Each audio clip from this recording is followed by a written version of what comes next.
Well, today's video is about how I make trees for my layout.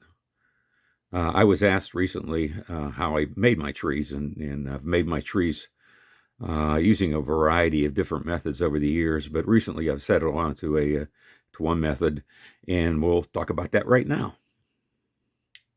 This is a scene on a diorama I have of one of my earlier layouts. This is a layout I had back in the early 60s. And here's typical of the trees that I had on the layout at the time. The one on the left was a purchase tree. They were on a plastic base, and they were expensive and not very realistic. But that's what I used, a few of them anyway, I used on my layout. And the one on the right was made from a seed pod. We would find these seed pods in the wooded area near where I lived. We would cut them, dry them out, and then what we would do is cover the little seeds, which were like little round red globes. We would cover those with dye sawdust. They were cheap, easy to make, but they all had basically the same shape. And they worked for quite a while. In fact, I still have some on my present layout. But that's not the way I do it now. Over the years, I've made all sorts of trees from all sorts of methods. This tree here was from a Woodland Scenics kit. It's basically a metal trunk, metal branches, which you kind of spread out, paint them, and then apply some foliage to it. They're not bad looking trees, but they're pretty expensive, and they take a lot of work to put them together. I eventually came across some articles where people use natural materials for making trees. This particular material here, this natural material, was from Scenic Express, but I've also purchased similar materials from the craft store, and I've found materials like this along the road, which I've had to dry. And what you do is you dry them, you paint them, and you add some foliage to them.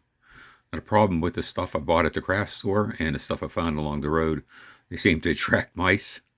And every time I've made trees, the mice have gotten in and destroyed them.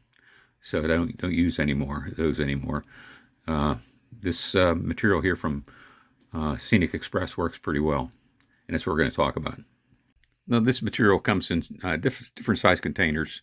This is a standard box of this natural material from Scenic Express. You can see Scenic Express, and they call them super trees.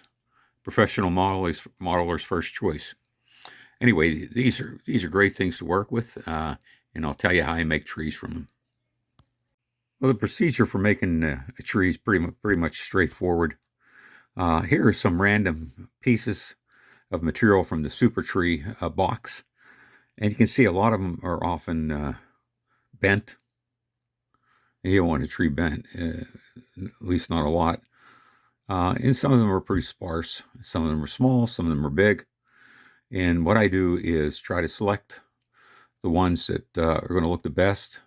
I often tie several of them together. And once I tie them together, I try to form a tree as best as I can. And then I take that tree that I've put together and I spray paint it with generally a charcoal gray. I know everybody thinks tree barks are brown, but if you really look at trees, if you go with charcoal gray, it works pretty well. Unfortunately, right now, some of the materials I use for making trees, I don't have. I'd have to go to Lowe's to pick them up. But I wanted to get this video out, and I really don't need to be actually making a tree at this moment. So this is a tree form here that's actually not too bad. It's pretty nice.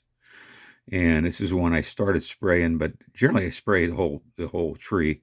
This one's just sprayed at the base, but you get an idea what that would look like.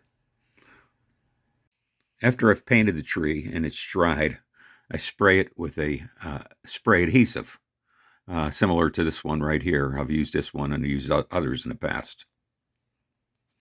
Over the years, after the tree is sprayed with the adhesive, then I coat it with some sort of foliage. And in the past, I've used mostly Woodland Scenics coarse turf, and in a variety of shades. Of course, your fall trees would use the orange and the yellow. In your spring, summer trees would use the greens.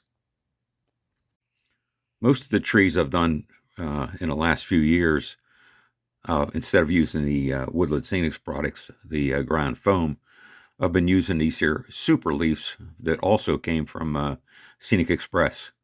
These things look like real little leaves, and they're great. And it looks like it's expensive at $8.48 a bag, but I've made a ton of trees out of that bag and still got quite a bit left in the bag. So it lasts a long time.